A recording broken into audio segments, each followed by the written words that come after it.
bienvenue dans la matrescence, vous écoutez l'épisode numéro 44 de la saison 2.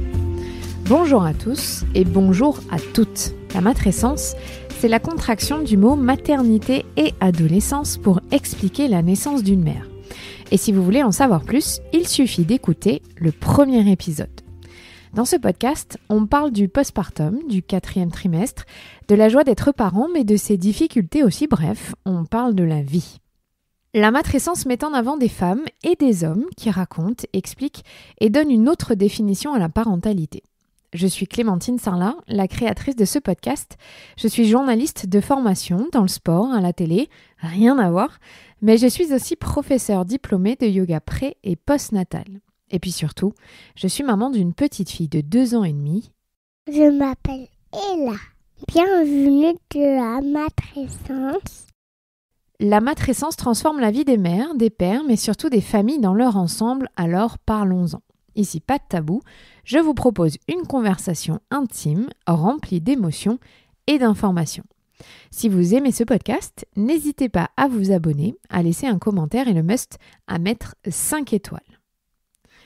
Cet épisode fait suite à l'épisode 43, alors si vous ne l'avez pas encore écouté, allez-y avant ou après, peu importe.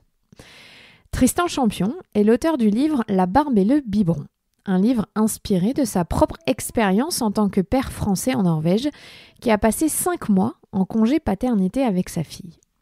Sa compagne Louise est norvégienne et après avoir accueilli leur petit garçon Émile en France, la famille accueille Nora en 2017 dans le pays d'origine de Louise, la Norvège. Et c'est là que ça se corse pour Tristan. On connaît la réputation des pays nordiques et leur avance considérable en matière d'égalité. Eh bien là, Tristan s'est heurté à un sacré choc culturel. Il a dû passer 5 mois seul avec leur fille Nora. Si l'idée ne l'a pas enchanté de prime abord, la réalité vécue avec elle a transformé sa vision de la paternité. Aujourd'hui, il est engagé et milite pour que la France bouge sur ces questions extrêmement importantes. Et pour cela, il faut comprendre le contexte dans lequel Tristan a évolué dans le pays des Vikings. Et on vous explique tout ça dans un entretien passionnant. Je vous souhaite une très bonne écoute.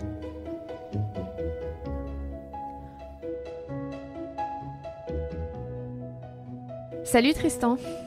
Salut Clémentine. Merci beaucoup d'avoir accepté mon invitation pour parler de ton livre. On va parler beaucoup d'égalité homme-femme et notamment autour de la parentalité.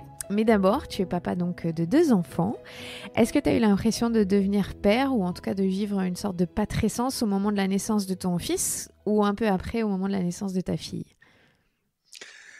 Dès la naissance de mon fils Émile à Paris, il y a maintenant 6 ans de ça, je me suis quand même senti père forcément dès le premier, mais c'est vrai que c'est venu pas tout de suite, ça a mis un peu de temps, je dirais 2 semaines, et je me rappelle vraiment que je me suis senti père quand j'étais tout seul avec lui, que je l'avais mis dans mon châle, dans mon porte-bébé, et que je me baladais tout seul dans un marché du 12e arrondissement de Paris où j'habitais. Et j'avais le regard des marchands, j'avais euh, la responsable du restaurant japonais où j'allais tout le temps qui m'avait fait un cadeau. Et j'étais vraiment seul avec mon bébé et je voyais le regard de la société sur moi qui me regardait en tant que père. Et là, je me suis dit, mais Tristan, t'es vraiment père. Parce qu'avant, j'étais juste accompagnateur de la mère, Louise, ma femme, qui s'en occupait tout le temps et moi je l'aidais, j'allais acheter les couches, j'allais acheter les pommades, etc. J'étais en soutien d'elle, mais j'étais pas seul avec lui. Et ça a tout changé pour moi quand la société a posé son regard sur moi en tant que père. Ah ouais, c'est le regard des autres qui t'a fait prendre conscience de ce que tu vivais en fait.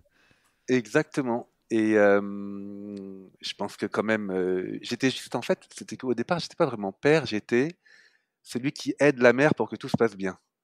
Et c'est quand, voilà, les amis, la famille, et quand je me retrouvais seul avec mon fils et d'autres personnes autour de moi, que je me suis dit, Tristan, en fait, t'es père, c'est toi le responsable. Il n'y a personne d'autre que toi pour s'occuper de lui, pas là, pendant les 2, 3 prochaines heures. Et ça va vachement jouer dans mon sentiment et ma fierté d'être papa. Bon, j'imagine évidemment que ça a été une toute autre histoire avec Nora, ta fille, que tu as eue en Norvège, et c'est l'objet de ce podcast. Tu as écrit un super livre que j'espère beaucoup de pères vont lire sincèrement.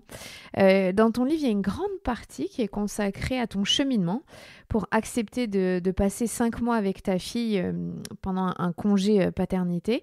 Pourquoi est-ce que tu penses que tu étais si réfractaire et peu concerné par la prise de position en tant que père dans l'éducation de la petite enfance? Ben, en fait, c'était pas du tout dans mes repères, structurellement par rapport à la société norvégienne où il est attendu que les pères s'occupent si longtemps de leurs enfants. Moi, j'étais pas du tout dans cet état d'esprit-là parce que en France, quand je travaillais à Paris, autour de moi, il y avait aucun père qui s'arrêtait plus de 10 jours pour s'occuper de leur enfant. Leur congé paternité était limité à ce que l'État donne, hein, donc 11 jours de congé paternité et quelques jours de congé de naissance. Et donc autour de moi, j'avais personne qui s'arrêtait si longtemps. Et ceux qui voulaient le faire, ben bon, ils regardaient vaguement quelles étaient les règles en France, mais il y avait on était rémunéré avec un congé parental potentiellement de quelques jours, mais c'était que 400 € par mois, donc personne ne le faisait. Et donc, quand t'as personne autour de toi qui s'arrête aussi longtemps, je me suis dit, mais en fait, pourquoi je vais faire ça si personne le fait? Donc déjà, j'étais réfractaire parce qu'il y avait personne autour de moi en France qui le faisait, ni mon frère ou mes cousins, mes collègues. Ensuite, franchement, je vais être honnête, moi, je suis plutôt quelqu'un de carriériste ou un peu, moi, j'ai une ambition professionnelle et j'avais une angoisse, c'est que ma chef voit en moi potentiellement pas un mauvais employé, mais un employé qui va privilégier sa vie perso par rapport à sa vie pro si je m'arrêtais si longtemps. J'avais peur de m'étiqueter comme certaines femmes peuvent être étiquetées parfois, j'avoue, quand notamment Souvent, elles tu ont peux le un dire? enfant. Souvent? Souvent, en fait, ouais, en fait, souvent quand les femmes ont un enfant, j'ai remarqué en France, il y avait quelque chose qui me perturbait un petit peu, c'est que je comprenais que donc elles doivent s'arrêter, ça c'est la loi, c'est comme ça. Mais souvent, quand elles revenaient du congé maternité, elles étaient changées. Et c'est comme si tout d'un coup, il y avait eu un événement dans leur vie qui leur faisait complètement déprioriser leur vie professionnelle. Mais quand on est un homme en France, on regarde ça un peu de loin et on se dit plutôt, ah, en fait, ce qui se passe, en fait, nous, pour les hommes indirectement, c'est que non seulement ta collègue femme, elle devient un peu moins carriériste parce qu'elle a son enfant, mais en plus, elle doit avoir plus à jouer entre vie professionnelle et vie personnelle. Et en fait, petit à petit, elle s'investit un tout petit peu moins dans l'entreprise, et ce qui donne aussi pas mal de nouvelles portes pour nous, les mecs. Et moi, ce qui m'avait marqué en France, c'est que j'avais une collègue qui s'appelle Julie, si tu m'écoutes. On était au même poste et elle a eu son enfant et moi aussi, on l'a eu pratiquement en même temps. Et elle, je la voyais, bah, avec sa grossesse, elle s'arrêtait un peu plus tôt pour travailler parce qu'elle était fatiguée. Et puis quand l'enfant est né, après, elle a un peu moins appuyé sur le champignon pour le boulot, alors que moi, à l'inverse, notre chef, il me disait, bah, Tristan, t'as un peu plus de temps, tiens, voilà un dossier intéressant. Et moi, ça me faisait à l'inverse un peu grimper dans l'entreprise. Je dirais pas que je prenais avantage consciemment à ce que ma collègue soit enceinte, mais quand même inconsciemment, je tirais plus ou moins bénéfice du fait qu'elle devait un peu moins s'investir au travail. Et Et ça t'avait jamais posé problème? Enfin, ou t'avais jamais non, mais en fait, vu ça de j'avais pas. manière... Non, c'est quand ça m'est arrivé en Norvège ou quand ça allait m'arriver en Norvège que j'ai commencé à réfléchir à cette situation-là qui m'était arrivée en France. Mais j'étais pas devenu un mec aux dents longues qui se jetait sur le projet maternité de sa collègue pour grimper dans l'entreprise. Hein. C'est juste que ça se faisait naturellement. C'est genre, et ce qui était fou, c'est que moi aussi j'étais papa au même moment que elle était maman. Mais nos trajectoires professionnelles étaient hyper différentes. Et j'avais peur de la trajectoire de Julie, qu'elle soit la même pour moi en Norvège, puisqu'en Norvège, moi aussi, j'allais devoir prendre 5 mois de congé paternité. Tu vois, je te dis, j'allais devoir même. Comme j'en avais pas forcément envie, ça aussi, ça me faisait peur, l'impact professionnel. Et puis après, il y a le troisième truc qui me faisait un peu peur dans cette idée de congé paternité. Et là, j'avais écouté beaucoup de femmes qui en parlaient en France, c'était le fait d'être isolé et seul avec son enfant. Hmm. Ça, franchement, j'entends beaucoup de femmes qui disaient oui, c'est pas du tout une partie de plaisir. Il y a beaucoup de, il faut s'en occuper 24 heures sur 24. C'est pas facile. Et puis en plus, il y a pas beaucoup d'interaction. Qu'est-ce que je vais faire pendant si longtemps avec un bébé? Ça, franchement, ça m'enthousiasme pas. Tu me dirais, reste un bébé, reste 5 mois avec un enfant de 4-5 ans. Franchement, je le ferais direct. Un bébé de 5 mois à 1 an qui parle pas beaucoup, qui bouge à peine, c'était pas du tout quelque chose qui m'inspirait. Même si c'était ma fille et que je l'adore et que je ferais tout pour elle. C'est pas la question, mais c'est plus que je me projetais pas forcément je projetais pas cette période comme une période de joie et de rencontres et d'épanouissement personnel. Vraiment pas. En fait, c'est vrai que c'est toute la culture autour, en France autour de ça qui a pesé sur tes épaules. C'est ton entourage, Oui, personne ne le fait, pas de modèle, et personne t'a jamais expliqué qu'il y avait un intérêt et que ça pouvait être cool. c'est clair. Mais aussi parce que ce dont je parle dans le bouquin, c'est la différence qu'il y a en France où j'ai l'impression que le congé maternité est vécu vachement de manière isolée, et en Norvège où en fait j'ai découvert un système qui transformait une période potentiellement d'isolement en une période d'épanouissement presque collectif où on crée du lien social avec d'autres parents. Parce qu'en fait, la Norvège, là où elle a tout compris pour moi par rapport à d'autres pays, c'est qu'elle a compris qu'il y avait des enjeux d'isolement pendant cette période et elle met en lien tous les parents. Donc il y a des groupes de mamans, des groupes de naissance qui sont organisés par la commune d'Oslo, là où on habitait par exemple. Ma femme, elle était mise en contact tout de suite avec des mères qui accouchaient au même moment qu'elle et qui habitaient près de chez nous. Et le but du jeu, c'est qu'elle se forme un groupe de naissance de 6, 7 mères et qu'elles passent en fait les 4 mois de congé maternité ensemble et qu'après, les pères qui vont prendre le relais des mères pour leur congé paternité continuent et s'occupent aussi des enfants entre pères ou entre deuxièmes parents. Et du coup, en fait, le fait que du coup, il y ait ce genre d'activité qui est mis en place, ça fait que je me disais finalement, Tristan, tu vas pas forcément passer ton congé paternité tout seul, il va y avoir des choses qui sont mises en place pour t'aider à le faire collectivement. Et ça, c'était un frein qui s'est levé petit à petit. Ouais, justement, j'allais te dire, c'est quoi le moment où tu dis, bon, ok, en fait, ça va le faire. Qu'est-ce qui t'a fait changer d'avis et te lancer? En fait, j'ai demandé à des copains norvégiens, mais qu'est-ce que vous faites pendant votre congé paternité? Et pourquoi vous faites... Enfin, moi, je leur ai dit, mais moi, je projette de l'isolement, mais qu'est-ce que vous faites concrètement? Et donc, j'ai un copain, Marvin, qui m'a dit, mais lui, c'est le spécialiste du congé paternité, il a adoré son congé paternité. Il me dit, Tristan, j'ai plein de conseils à te donner. Et puis, tu vas voir, à Oslo, tout est fait pour te faciliter la vie.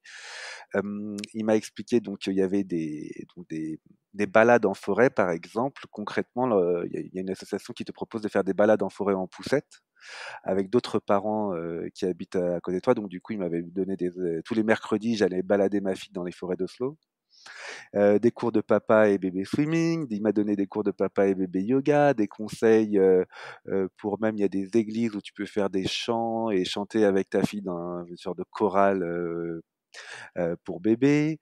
Il y a même des musées, par exemple, le musée d'art moderne, tous les jeudis, il organise une visite collective avec des parents en poussette, de manière à ce qu'on puisse aussi profiter d'œuvres d'art entre parents qui sont avec leur bébé.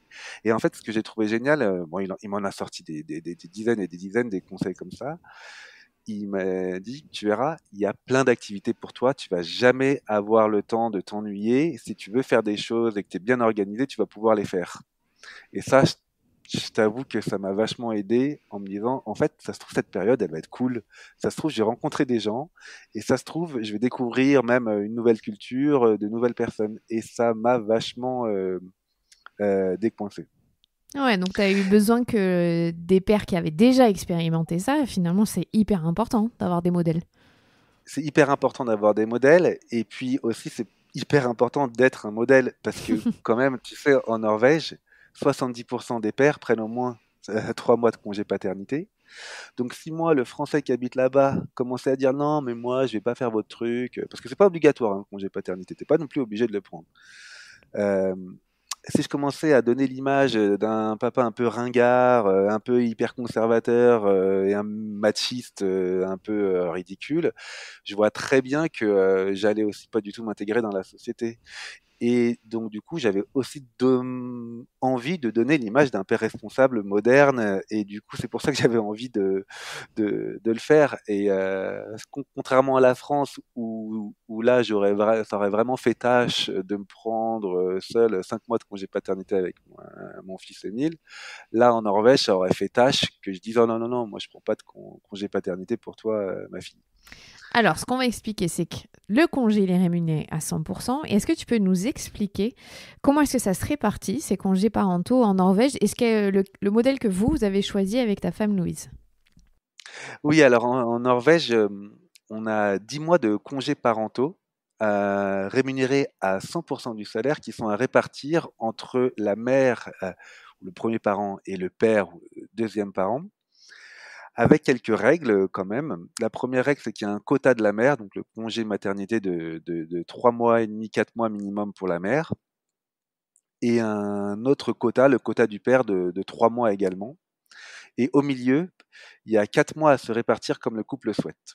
Donc il y a une règle, c'est qu'on ne peut pas prendre les congés en même temps. Donc c'est d'abord la mère et ensuite le père ou le deuxième parent. Et les 4 mois au milieu, en fait, c'est une négociation entre les parents pour savoir qui va prendre combien. Donc par exemple, moi, mon couple, ma femme, elle est hyper féministe, elle est hyper égalitaire, ça doit être 50-50. Elle a dit, moi, je vais faire 3 mois qui me sont réservés plus 2, ça fera 5. Et toi, tu feras les 2 mois plus 3, ça fera 5 pour toi. Donc on a fait 50-50 dans notre cas.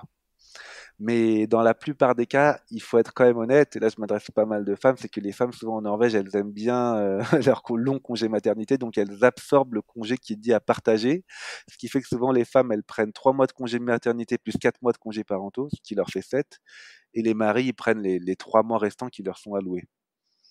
Parce que en fait, déjà, les pères parfois ils sont un peu quand même réticents à s'arrêter si longtemps, et les mères elles adorent cette période de congé maternité. Donc les 4 mois qui sont au milieu, qui sont à partager, souvent elles se l'accaparent, et c'est souvent elles qui décident aussi parce que comme la mère a accouché, elle se sent un peu plus, c'est elle qui a fait le gros du travail, on va dire, et du coup, elle se sent un peu plus légitime à à décider comment les congés à partager va être répartis dans la famille.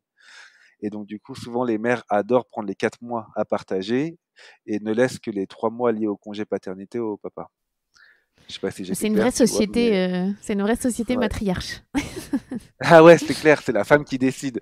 Et moi, c'est ma femme qui a décidé, hein, je t'avoue. C'est ma femme qui a dit, écoute Tristan, on fait 50-50, moi je fais 5 mois de congé mat, tu fais 5 mois de congé pat. Moi je dis, non, mais déjà, Toi, t'as j'avais fait essayé que de 10 négocier jours. dans l'autre sens, quoi. Moi j'avais dit, attends, non, bah, au début, moi j'ai fait 10 jours avec Émile à Paris, il a déjà 2 mois et 3 mois.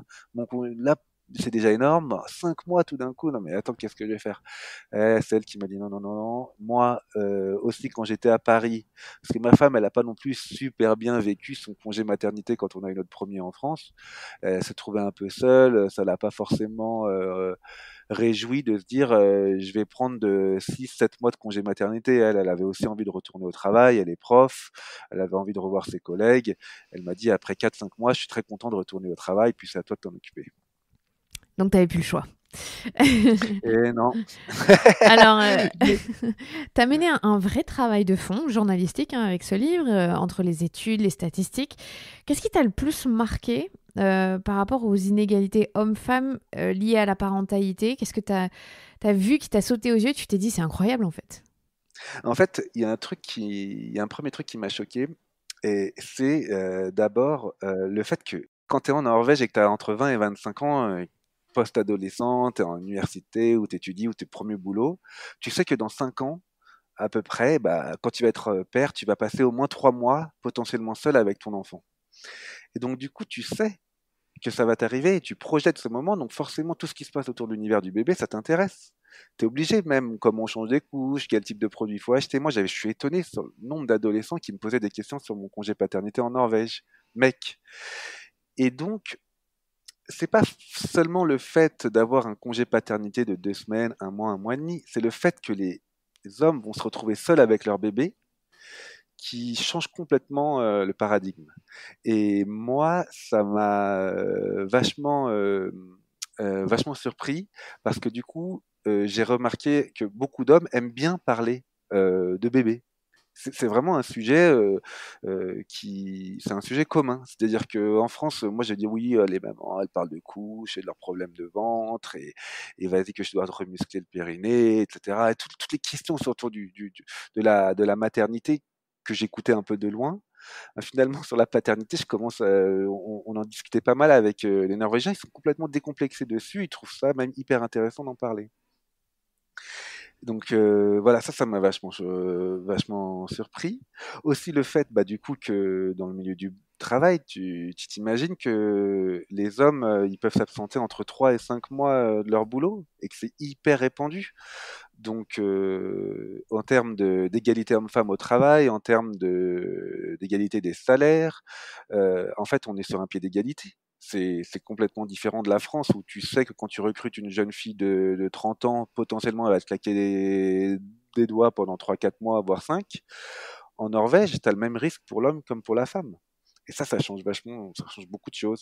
Et du coup, c'est assez rigolo parce que autour de la machine à café, souvent les petites blagues en entreprise, c'est à ton avis, ce mec-là, il va prendre 3 mois, 4 mois, 5 mois de congé paternité. Donc c'est plutôt des, des blagues au travail autour des bébés sont aussi bien faites autour des pères que des mères. Et ça m'a vachement marqué. Et ouais, ça amène des discussions que tu n'aurais jamais en France. Parce qu'évidemment, Jamais. les pères soit même s'ils ont envie d'en parler, ils sont peut-être même pas autorisés à pouvoir aborder ces sujets parce que c'est un peu tabou quoi en France. Je sais pas si c'est tabou ou si on se l'invente un peu nous-mêmes. Ah Parfois, oui, je oui, pense c'est pas que, faux. tu vois, je pense que c'est juste que, bon, bah, on parle, moi, j'avoue, on parle foot, je parle politique, perso, j'aime bien la politique, c'est des sujets, je me dis, bah, euh, moi, je me dis toujours, je vais emmerder les gars si je parle de bébé, je pense que Ouais. je vais pas intéresser les gens. Et tu vois, d'ailleurs, par exemple, quand j'étais en Norvège, une semaine après mon congé paternité, il y a la commune d'Oslo qui organise la journée du papa. C'est une super journée où elle dit, écoutez les pères, vous allez commencer votre congé paternité, on va vous réunir tous ensemble dans une crèche pour vous donner des conseils. Donc on était une vingtaine de pères être réunis avec une spécialiste qui nous donnait des conseils sur la motricité des enfants, l'alimentation, changer les couches, etc. Et surtout, ça nous permettait de nous rencontrer entre pères du même quartier. C'est là notamment où j'ai rencontré un père, Mickaël. Et en fait, au début, je me disais, mais de quoi je vais lui parler en fait? Est-ce qu'on va parler foot? Est-ce qu'on va parler bébé? Est-ce qu'on va parler voyage? Comme je suis français, est-ce qu'il va me parler de la France? Comme les Norvégiens adorent la Côte d'Azur et Nice, moi je suis jamais allé en Côte d'Azur, mais eux ils sont tous allés et ils adorent cette partie-là de la France. Est-ce qu'on va parler de ça? Je savais pas de quoi on allait parler et je me dis, mais qu'est-ce qu'on va faire? Et là, direct, Mickaël, il me pose des questions sur ma fille. Est-ce qu'elle fait ses nuits? Est-ce que je galère? Il me dit, mais comment même tu fais quand tu vas aux toilettes? Est-ce que tu la mets dans un parc? Donc, il commence à me poser plein de questions là-dessus. Et c'est comme ça qu'on se parle et que petit à petit, il me dit, bah tiens, viens avec moi la semaine prochaine. Je vais faire de la pêche dans le fjord d'Oslo. On met nos bébés dans nos sacs à dos et on va pêcher ensemble. Et je sais pas, d'une manière hyper décomplexée, à m'inviter à une activité avec ses filles, j'ai trouvé que c'était vachement, en fait, ça rend vachement vivant la période, et ça me fait dire aussi, bah finalement, toutes ces questions autour de l'éducation des enfants, ben c'est presque passionnant. Alors qu'avant, j'étais vraiment, je regardais ça vraiment de loin. Alors, quand vient ton tour donc de t'occuper de Nora, ta fille, comment est-ce que tu te sens? Ouais. Est-ce que tu dis ouf, allez, on y va, j'ai peur ou au final, tu es très heureux? Non, oh, franchement, je suis plutôt heureux parce que au final, je suis plutôt heureux parce que j'ai quand même compris que j'avais plusieurs choses de sympa qui allaient être organisées avec ce congé paternité en Norvège. Donc j'étais quand même content. Le seul truc qui est un peu délicat, c'est que moi, je suis un peu étourdi, un peu désorganisé. Je n'ai pas forcément le planning en tête, et donc du coup, ma femme, elle n'était pas forcément très à l'aise avec le fait que je respecte pas le rythme de ma fille, etc. En termes de quand est-ce qu'on donne le lait, la nourriture, quel type de légumes. Et et qu'il faut éviter aussi trop de sorties parce qu'il faut respecter le rythme de l'enfant, etc. Alors que moi, je suis plutôt impulsif et j'ai vite compris qu'en fait, ça allait pas le faire si j'étais juste dans l'improvisation, parce que j'ai quand même un peu galéré au début. D'ailleurs, le jour où la crèche nous a invités pour réunir tous les pères, bah, moi j'étais une demi-heure, voire 45 minutes en retard parce que j'avais oublié la tétine, j'avais oublié le sac de rechange. Enfin bon, j'étais pas forcément hyper organisé. Et donc du coup, c'est vraiment ça. C'est ce qui me faisait peur, c'est le rythme. Est-ce que je dois écouter le rythme, avoir un rythme et j'ai petit à petit écouté les conseils de ma femme qui me donnait d'écrire des post-it pour ne rien oublier. Et petit à petit, ce que j'ai aimé, notamment dans les rapports avec ma femme, et tu sais, elle a dû lâcher prise, hein, parce que aussi on parle beaucoup de l'implication des pères qui pourrait manquer dans l'éducation des enfants, mais on parle aussi rarement du fait que beaucoup de femmes aient des difficultés à lâcher prise, à dire ok, ok, c'est toi qui t'en occupes, je te fais confiance, il n'y a pas de problème. Il y a beaucoup de mères qui veulent quand même garder le contrôle de l'éducation. Et la Norvège, elle leur dit non, non, non, vous allez travailler, c'est le père qui va s'en occuper. Et Louise, elle me dit bah voilà, au bout de 2 mois, j'ai compris que c'est toi qui connaissais mieux le rythme de Nora que moi. C'est toi, Tristan, qui sais ce qu'elle veut. C'est toi qui sais si elle peut rester 1 heure de plus dehors pour crapahuter avec d'autres enfants.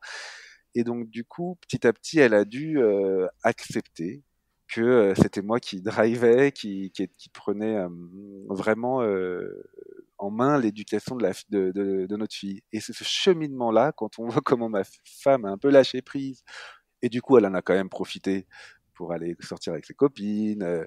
Elle en restait un peu plus au boulot parce qu'elle avait aussi la directrice de l'établissement dans lequel elle travaillait, elle voulait qu'elle s'implique plus. Donc, du coup, ma femme, elle s'est aussi plus impliquée professionnellement.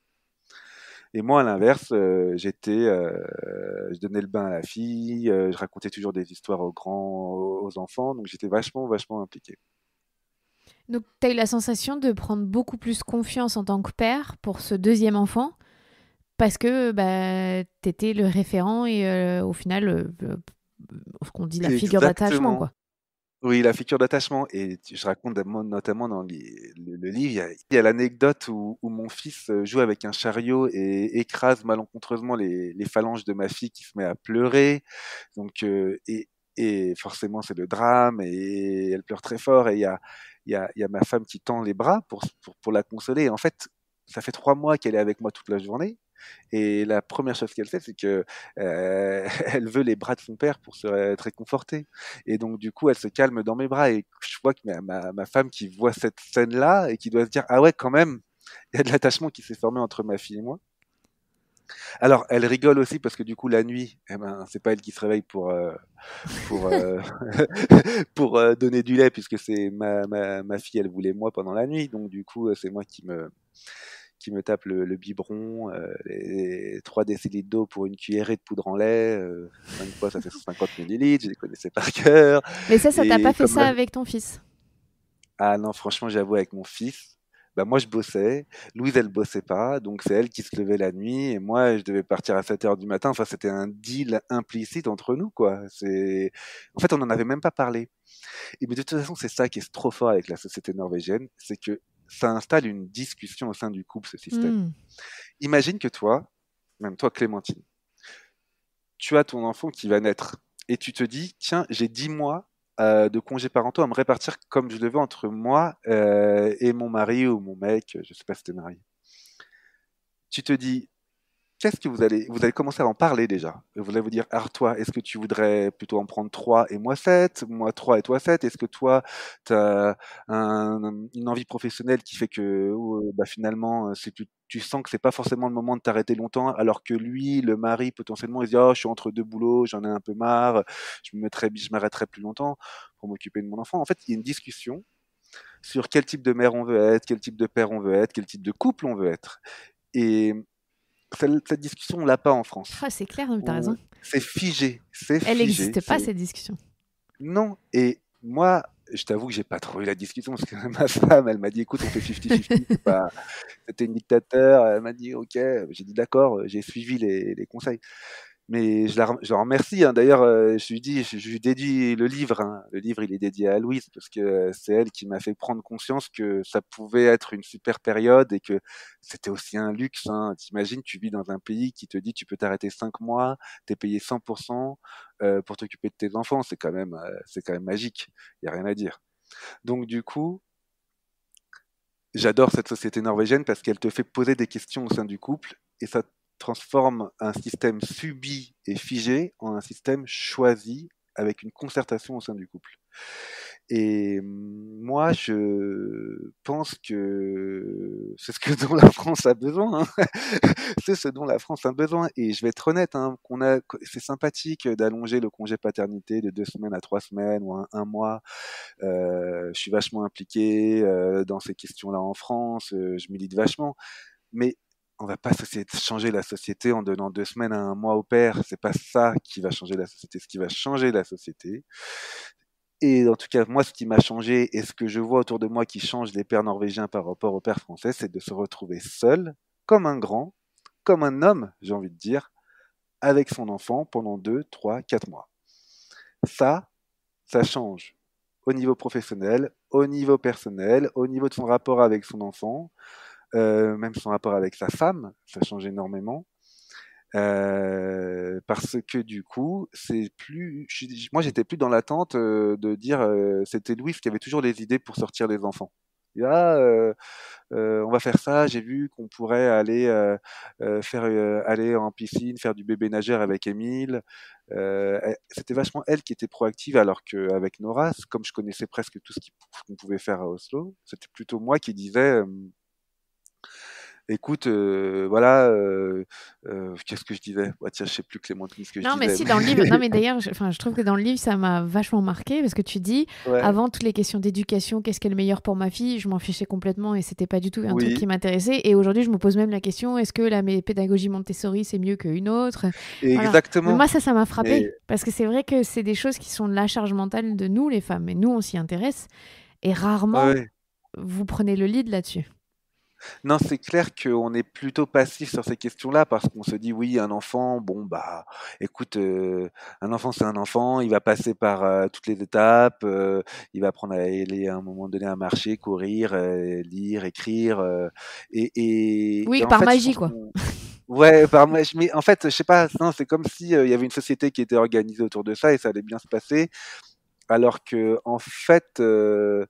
La vérité, c'est que un enfant, ça a besoin de vachement d'attention, ça a besoin de vachement de suivi. Parfois, il y a des moments où il a besoin de son père ou de sa mère pour être assuré. Et puis, il y a tout un lien avec le personnel éducatif et médical aussi. Moi, en France, je te jure, je vais être honnête, hein, je suis pas allé dans une PMI. Quand mon fils il est né, je sais même pas l'adresse de la PMI.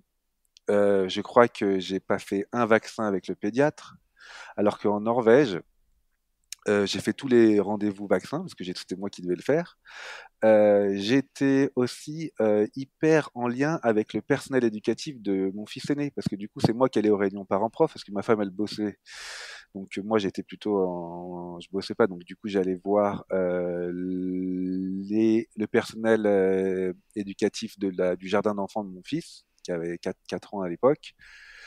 Et d'ailleurs, même ça, tu vois, ça me fait rebondir sur le fait que il y a une chose qui est hyper différente et j'avais vraiment envie d'y aller rencontrer le personnel éducatif de mon enfant parce que contrairement à la France aussi, ce que je trouvais vraiment bien, c'est qu'il y avait beaucoup d'hommes dans ce qu'on pourrait appeler l'école maternelle de mon fils.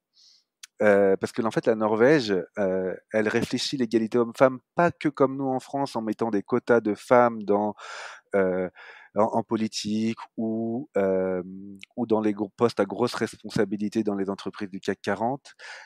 La Norvège, elle réfléchit à l'égalité homme-femme aussi à travers des milieux où les hommes seraient potentiellement sous-représentés. Et donc elle met en place aussi des quotas d'hommes en disant, voilà, dans le milieu de la petite enfance, les hommes sont sous-représentés, il faut que les directeurs d'établissements de crèche recrutent plus d'hommes. Ce qui fait que j'en parle avec notamment dans le bouquin, en France, il n'y a que 1,5% à 3% d'hommes qui travaillent dans les crèches et les écoles maternelles, là où en Norvège, c'est déjà 10 à 12%. ça reste encore minime, hein. Mais moi, dans l'école de mon fils, ils étaient 30% d'hommes. Donc, du coup, quand tu vas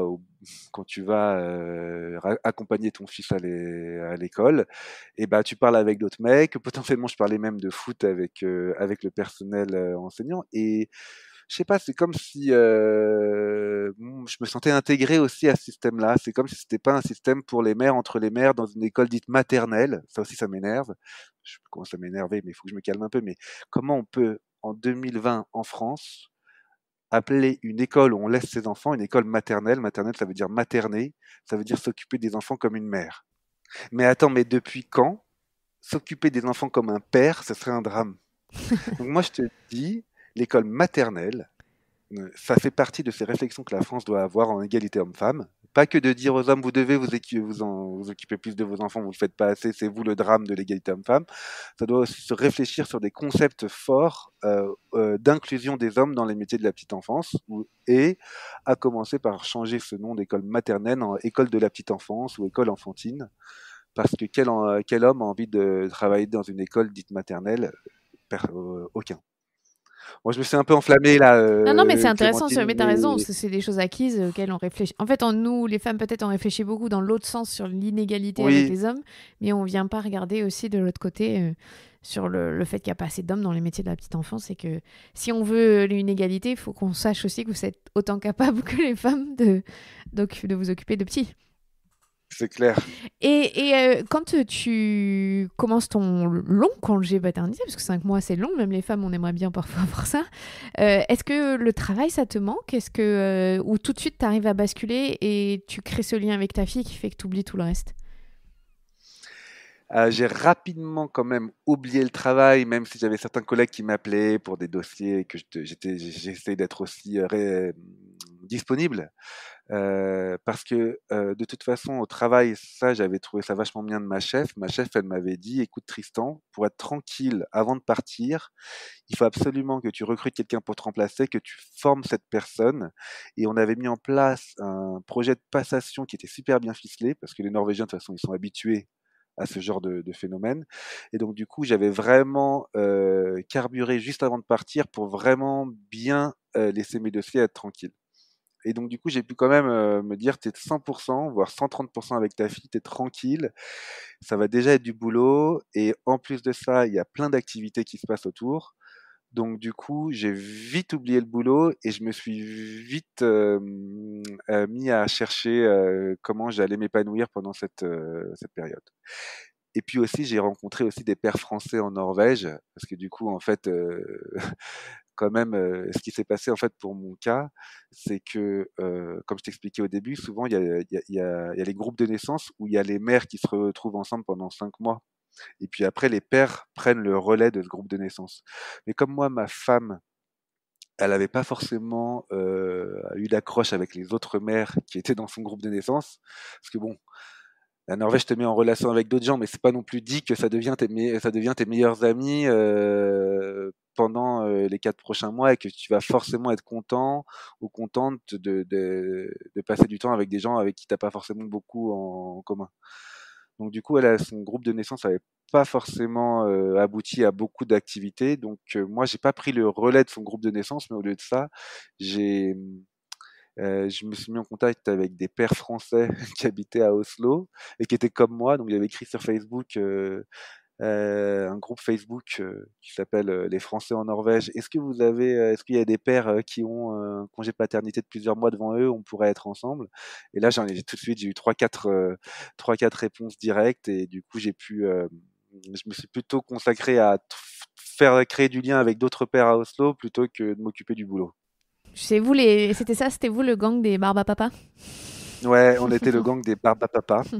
Et c'était marrant parce que du coup, alors il y en avait, on était quatre. Il y avait Adrien. Donc Adrien, lui, il avait déjà fait un congé de paternité de 5 mois, donc c'était lui qui nous expliquait aussi un peu tout ce qu'on pouvait faire à Oslo. Il était assez confiant, et il donnait beaucoup de bons conseils.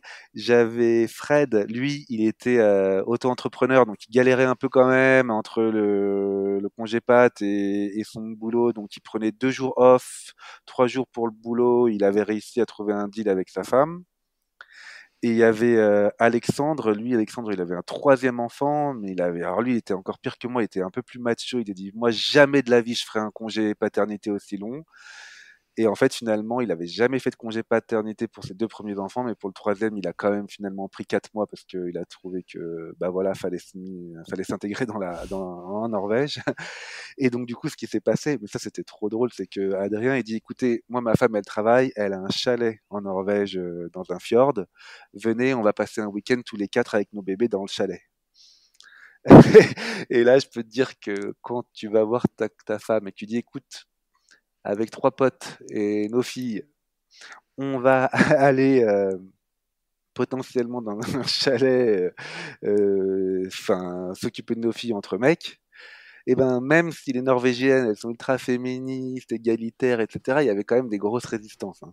Parce que laisser sa fille comme ça aussi longtemps, il n'y a pas toutes les femmes qui le font. Et finalement, on l'a fait, on s'est bien marré, même si franchement, j'en raconte dans le livre, c'est un chapitre qui s'appelle Les 4 mousquetaires dans les fjords, ou un truc comme ça, où franchement, à 20h, on était tous couchés, on était tellement crevés, on avait tellement galéré avec les enfants que moi, en plus, ma fille, elle faisait pas ses nuits.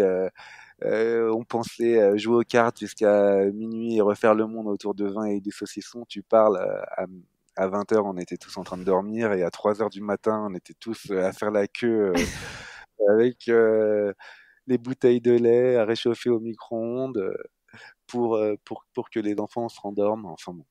Mais c'est des super souvenirs. Franchement, c'est des super souvenirs. Forcément, ça se passe jamais comme on le souhaite. Il y a toujours des péripéties. Il y a toujours la fille qui oublie la tétine, il faut rentrer. Il y a celui qui a oublié la couche, mais du coup, je passe la couche à mon voisin, on est solidaire. Enfin, il y a plein d'histoires qui se créent. Moi, dans l'adversité, on a créé des liens assez forts avec les potes, et puis du coup, c'est resté des amis, quoi. Et ça, franchement, c'est super cool. Et alors, ce long congé, qu'est-ce que ça a changé concrètement, toi, dans ton rapport à ta paternité? Ben moi, il ne se passe plus un jour sans que concrètement je donne le bain et je lise des histoires et des contes pour enfants à Émile et Nora. C'est-à-dire que j'ai presque un besoin. C'est bizarre de dire ça, mais c'est comme si c'est moi qui avais besoin d'avoir des moments avec eux. Et ça, c'est assez fort. C'est-à-dire que si j'ai plein de boulot et que je suis un peu débordé au niveau du boulot, quand même, je vais vraiment avoir besoin de prendre 30 minutes de pause avec eux, minimum, dans une journée. Donc concrètement, ça m'a créé un peu de dépendance. D'ailleurs, je sais même pas si c'est un peu malsain ce lien, mais en gros, vraiment, j'ai envie d'être avec eux et j'ai envie de m'amuser avec eux. Bon, j'espère que c'est pas Donc, malsain d'avoir envie d'être avec ses enfants. non, non, non, c'est pas malsain, mais tu peux te dire, Bah non, c'est normal, ils sont et petits, eux, tes enfants. oui, mais c'est pas eux c'est eux qui ont besoin de moi, c'est pas moi qui ai besoin d'eux. Tu vois ce que je veux dire? C'est-à-dire, euh, Ah non, moi je pense que c'est ça ce que tu ressens. Tu ressens ce que le parent figure d'attachement ressent. ouais. Et que t'avais sûrement jamais ressenti avant, en fait. C'est ça? Ouais, potentiellement, ouais. Ouais. Non, non, c'est clair. Et puis tu vois, par exemple, je suis vachement impliqué aussi, j'aime bien leur apprendre des choses. Donc, alors parfois c'est un peu la course, mais j'adore leur apprendre à jouer aux cartes. Là, mon fils a 4 ans, j'essaie de le faire jouer aux échecs. Je suis vachement dans le jeu. Donc, vraiment, moi qui suis pas très patient d'habitude, là, comme ce congé paternité, il m'a donné aussi un autre rapport au temps. Je suis devenu moins pressé. Je suis devenu plus patient dans le sens où j'ai compris que pour des enfants, ça prenait parfois un quart d'heure, 20 minutes avant de comprendre un concept, d'évoluer. J'ai aussi pris le temps pour apprendre à ma fille à marcher, quoi, tu vois. Donc, du coup, j'ai été vachement impliqué dans ces moments-là. J'ai toujours envie d'être impliqué. Là, il y a mon fils qui apprend à lire en ce moment. Bah, j'aime bien l'apprendre à lire, prendre au moins 10 minutes, un quart d'heure par jour pour relire les devoirs, etc. Ça me plaît en fait. Et je pensais pas que ça allait me plaire. Et je pense que ça m'a vachement, vachement changé.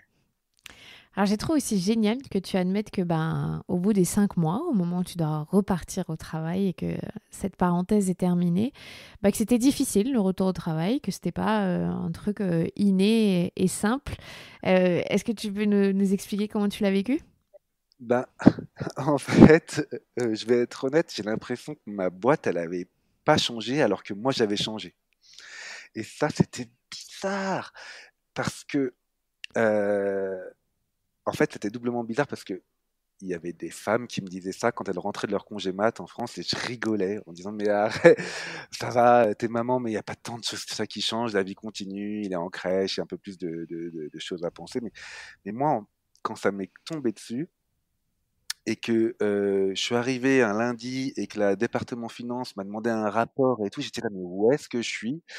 La seule chose que j'avais envie, c'est d'être avec ma fille, à lui lire des histoires, et du coup, c'est changer de quotidien comme ça aussi brutalement, voilà, j'étais pas trop préparé. Puis en plus, comme euh, c'était moi qui avais trouvé une nounou pour Nora, parce qu'en fait, elle avait une place en crèche que dans 2 mois. Je devais trouver une nounou pendant 2 mois et donc en fait c'est moi qui avais recruté la nounou, passé une annonce, cherché quelqu'un pour s'en occuper et donc du coup la nounou elle s'adressait toujours à moi quand elle avait des questions avec Nora donc du coup quand j'étais au boulot je recevais toutes les 10 minutes des SMS de la nounou qui me disait ah pourquoi Nora elle veut pas manger sa compote, pourquoi Nora elle dort pas maintenant, etc. Je devais répondre à des questions en même temps que je travaillais et j'ai mis 3 semaines, un mois avant vraiment de récupérer, de retrouver le rythme que j'avais au boulot avant. Et tu vois, je sais pas comment dire, c'était assez, euh, en fait,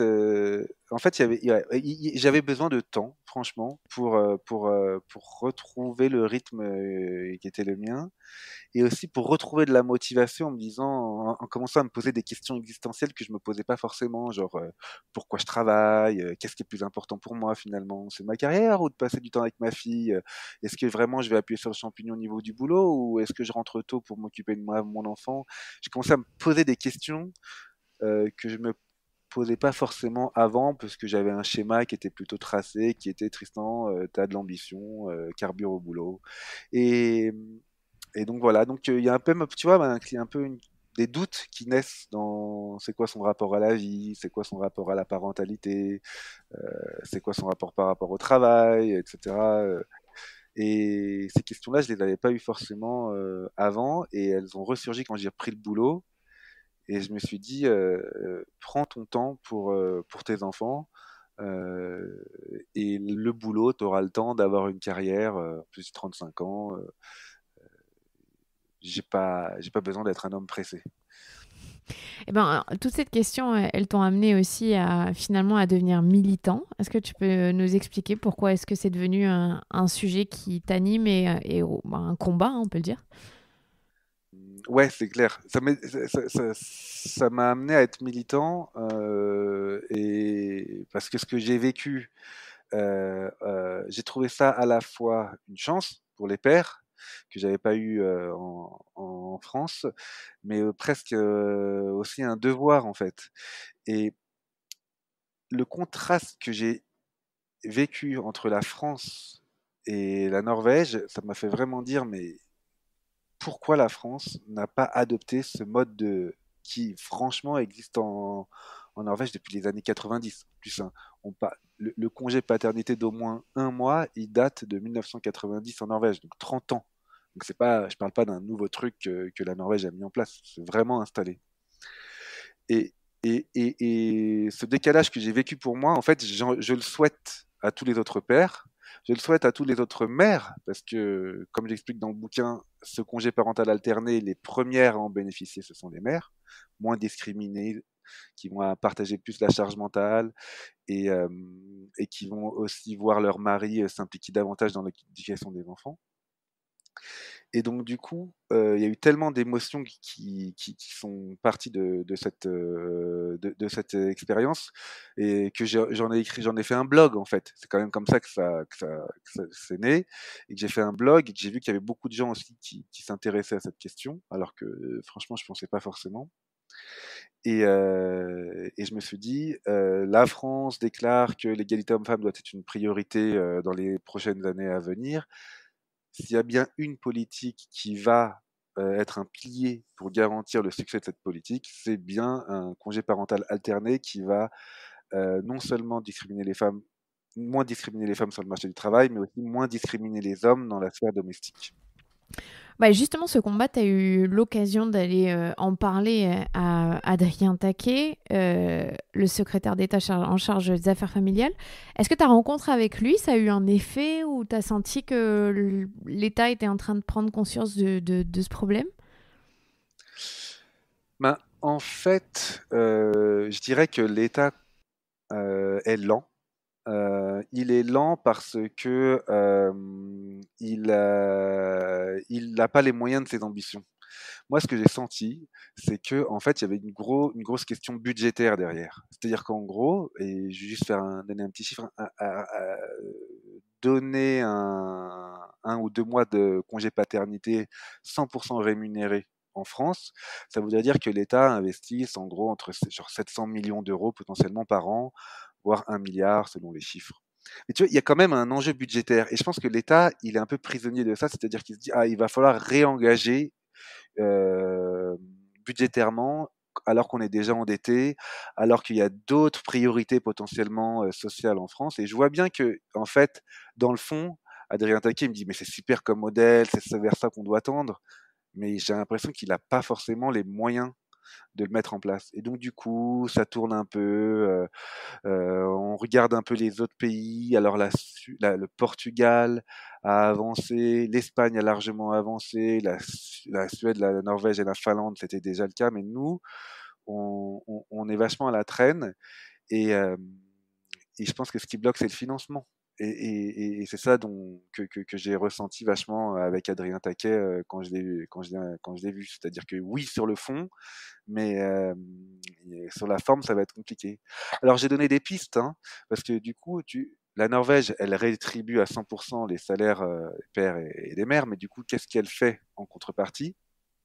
C'est qu'elle propose pas de place en crèche avant que l'enfant ait 1 an. Donc Il y a elle une réalise économie. aussi des économies. Ah bah ouais.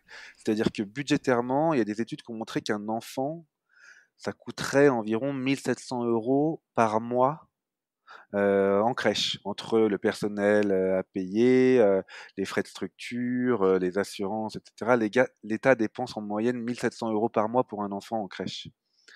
Ah, franchement, si tu donnes 2000, 2200 euros, j'en sais rien, le salaire médian en France, c'est à peu près ouais, de 1800, 2000 euros par mois aux pères pour s'occuper de leur enfant, bah, finalement, tu peux te dire que dans la balance budgétaire, ce que tu dépensais en crèche, tu peux le dépenser en congé parental. C'est une piste. Je dis pas que ça va faire un jeu à somme nulle, hein, parce que forcément que il y aura forcément toujours besoin de crèches en France. Euh, mais au moins avoir des pistes de réflexion, on se dit comment je peux faire des efforts budgétaires sur d'autres postes pour financer le congé paternité ou le congé parental.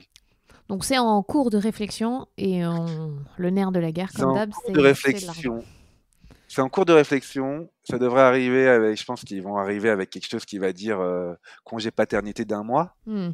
Et puis il faut déjà se réjouir de ça. Je pense qu'il faut pas non plus faire la fine bouche et que si ça arrive, c'est déjà cool, c'est déjà un super pas en avant.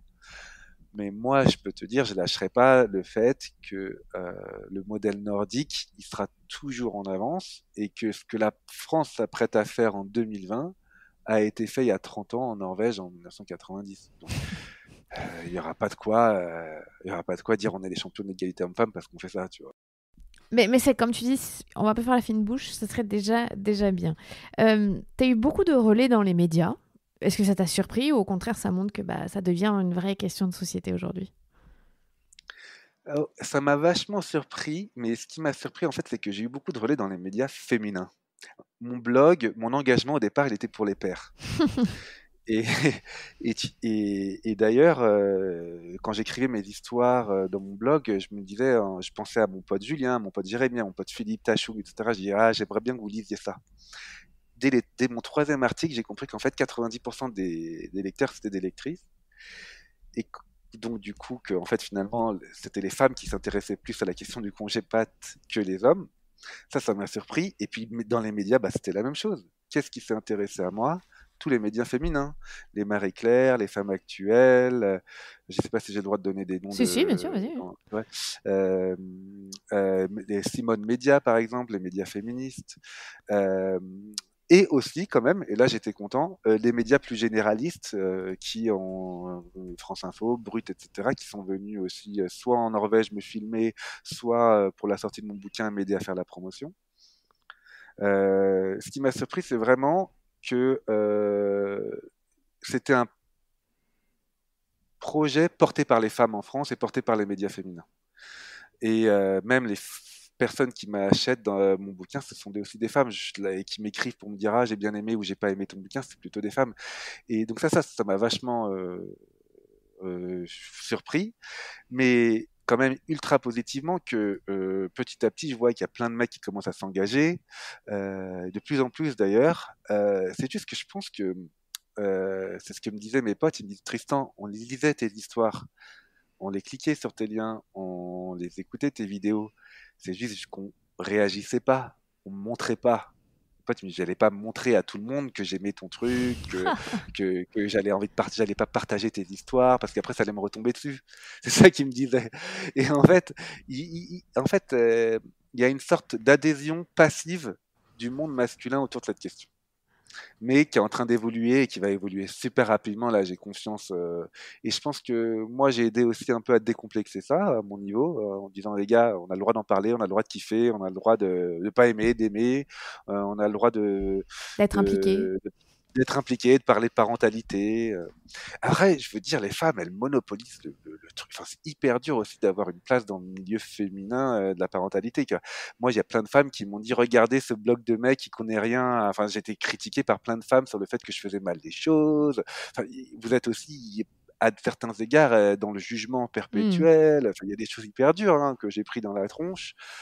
Euh, ah regarde, sa femme, elle allaite pas parce que du coup, tu vois, par exemple, il y a la question de l'allaitement Hmm. en Norvège qui est posée. Ah, il faut allaiter plus aussi longtemps. Si les hommes se mettent à s'en occuper des enfants, la femme va plus allaiter. Nanana.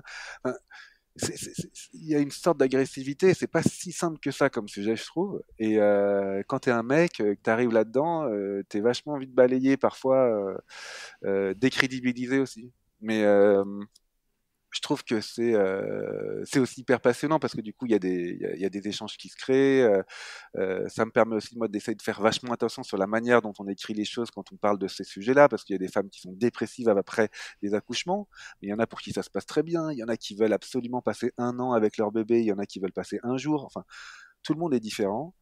Et moi, j'ai juste essayé de dire à travers mon livre, il y a un système qui est à 2 heures d'avion de chez nous, qui rebat les cartes de l'égalité homme-femme, qui donne la place à qui veut dans le couple, qui est basé sur la concertation. Allez-y. Et franchement, j'ai vu les Français sont prêts pour ça, et les Françaises. Et j'espère que ce combat, ce débat va continuer dans les 2, 3 prochaines années, parce que un mois de congé pâte, et ben on va pas s'arrêter là. On sera plus exigeant et on ira toujours plus loin. Ma dernière question, elle concerne tes potes, justement. Parce que j'ai trouvé que dans le livre, c'était hyper révélateur, la discussion que tu as avec tes potes quand tu rentres à Paris avant de prendre cette décision de passer 5 mois avec ta fille, où on peut pas dire que ça fasse l'unanimité et que tu sois encouragé à le faire. Là, tu étais en train de dire que plutôt passivement, ils lisaient tes choses, tes articles. Est-ce qu'aujourd'hui, ils sont convaincus que ça pourrait être bénéfique pour eux? Il y a eu une énorme évolution. Franchement, je suis content de voir que, en fait, ce qui les a vraiment rassurés, c'est tout ce que j'ai raconté au niveau de l'isolement. Ça, c'est vraiment quelque chose qui les avait complètement freinés vis-à-vis de ce concept. C'est pas forcément l'image du mec qui va s'occuper du bébé, parce que finalement, le mec viril, etc., c'est un peu fini. Je veux dire, euh, on voit tous des mecs dans la rue avec leurs poussettes, avec leurs porte-bébés. C'est fini le mec, l'image du mec dont la virilité serait incarnée par des muscles, ramener l'Afrique à la maison et être le père de famille patriarche qui décide des grandes décisions, je ne sais quoi. Non, je vois que ça a vachement évolué. il y a un côté, en fait, je pense que les hommes, mes potes, ils me disent, il y a aussi un côté un peu papa star. Ce qui me fait trop rire aujourd'hui, c'est que je vois mes potes sur Insta ou sur Facebook qui se mettent en train de se mettre en scène pour montrer comment ils s'occupent de leur enfant, qu'ils font des jeux concours avec leurs enfants, euh, les selfies dans le parc, la barbe à papa pour l'aîné, etc. Je vois qu'il y a une nouvelle mise en scène des pères. Et d'ailleurs, je voulais écrire un article qui s'appelle Papa, c'est quoi un Instadad?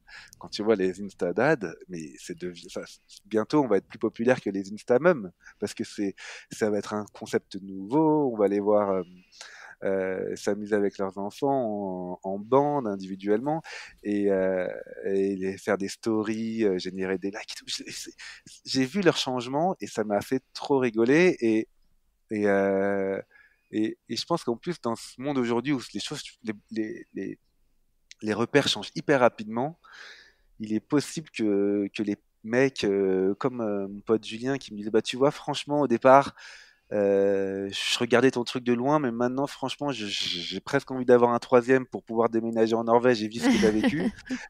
Et je pense que ça, c'est des histoires, c'est ouais, des phrases que les potes m'ont dit, mais de plus en plus. Et c'est clair que c'est une évolution trop encourageante. Ah ben, je t'avoue que quand on lit ton livre, j'ai fermé le livre, j'ai dit, bon, soit on déménage en Norvège, soit un jour j'engage une jeune fille au pair norvégienne ou suédoise, j'en sais rien, mais juste pour avoir ce modèle chez moi dans mon, dans mon foyer pour voir ce que ça fait. Et la chance, finalement, c'est une chance incroyable. Et il y a 2 semaines, il y a eu un épisode avec Marion Querc qui a fait un documentaire sur la Suède et le fait qu'ils aient aboli les violences faites aux enfants. Donc, je pense qu'on a tous en tête que, voilà, quand même, les pays nordiques, ils ont compris un truc qu'on n'a pas encore très bien assimilé. C'est clair, mais ils vont vraiment loin. Tu sais, j'en parle dans le bouquin, par exemple sur l'inclusion, parce que là on parle de Ah oui, l'égalité c'est vrai. homme-femme. Mm. Moi, c'est un sujet que j'ai hésité à l'écrire dessus parce que c'est un sujet un peu plus touchy.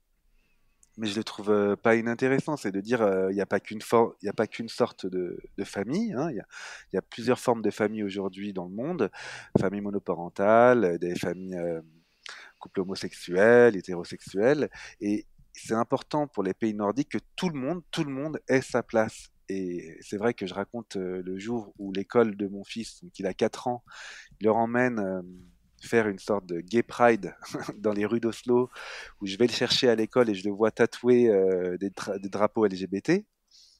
Il a 4 ans, mon fils, tu vois, et je pense pas que tu verrais ça en France. À ma connaissance, tu verrais pas ça en France. Je me dis, les pays nordiques sont vachement déculpabilisés par rapport à ça. Ils disent, ça existe dans la classe de ton fils, Tristan. Il a des copains qui ont 2 papas, 2 mamans. Il faut qu'ils comprennent que ça fait partie des normes et qu'il n'y a plus qu'une seule norme. Il y a différentes formes de parentalité et que quand on les fait défiler dans la rue à Oslo, c'est pour célébrer ça. C'est plus quelque chose de politique, c'est quelque chose de juste sociétal.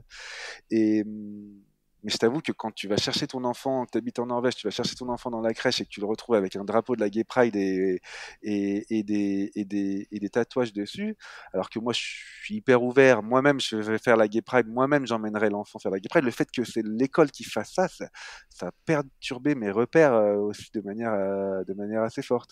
Et encore une fois, c'est les pays nordiques qui font ça.